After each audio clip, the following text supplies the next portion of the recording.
धैर्य सावीची होणार घरातून हकालपट्टी, दामिनी करणार धैर्यच्या नावाची अंघोळ, धैर्य सावीचा सुरू होणार वनवास, जुळली गाठ ग. या मालिकेची कहाणी इंटरेस्टिंग आणि एक्साइटिंग वळणावर येऊन उभी आहे, तर मालिकेत ट्विस्ट आणि टर्न्स बघायला मिळत आहेत. आणि या सगळ्यातच मालिकेच्या येणाऱ्या एपिसोडचा नवीन धमाकेदार प्रोमो समोर आलेला आहे, ज्यामध्ये आपल्याला बघायला मिळते की एकीकडे दामिनी आता धैर्य आणि सावीवर भयंकर रागवलेली दिसते. ती धैर्यला म्हणते की यापुढे या घराशी आणि आमच्याशी तुझं कोणतंही नातं नाही आहे. या घरात आता तुझा काहीही संबंध उरलेला नाही. माझा मुलगा म्हणून तू कायमचा मेला आहेस. आणि ती धैर्यच्या नावाची अंघोळ करताना दिसते. दुसरीकडे बघायला मिळतं की ती धैर्यला धक्के देऊन घराच्या बाहेर काढते आणि त्यानंतर सावीला सुद्धा धक्का देते.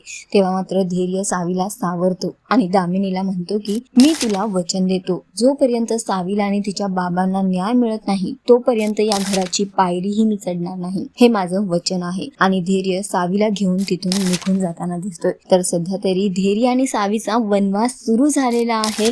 त्या दोघांची घरातून हकालपट्टी झालेली आहे. तर दामिनीचं सत्य समोर येऊन सुद्धा आता दामिनीने हा नवा डाव खेळलेला आहे. तर आता दामिनीची सत्ता संपणार, धैर्य सावीचा सुखी संसार सुरू होणार की नाही हे सगळं तरी येणाऱ्या वेळेतच कळेल. पण सध्या तरी शोचा ट्रॅक खूपच इंटरेस्टिंग होतोय. तुम्हाला हा ट्रॅक किती आवडतोय आम्हाला कॉमेंट करून नक्की सांगा. आणि अशाच टेलिव्हिजन अपडेटसाठी टेलिगप्पाला लाईक, शेअर, सबस्क्राईब नक्की करा. नमस्कार.